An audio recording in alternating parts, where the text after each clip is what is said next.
پێغەمبەری خوا صلی الله علیه وسلم دەفەرمێ هەر کەسێک بانگەوازی خەڵکی بکا بۆ ڕێگای هیدایەت،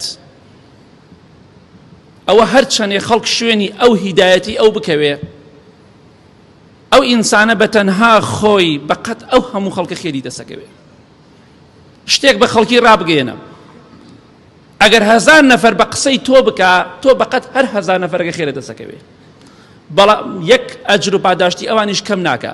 یعنی بۆ نمونە تۆ شتێک دەکەیت دەڵێ بڵێ سبحان الله دەسەکەوێ یا 20 خێرە دەسەکەوێ، بە پێی ڕوایەتەکان بڵێ سبحان الله 20 خێرە دەسەکەوێ.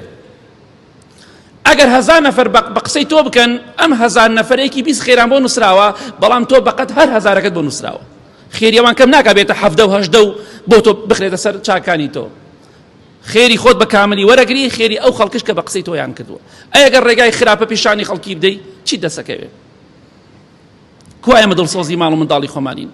کوا دڵسۆزی دەوروبەری خۆمانین؟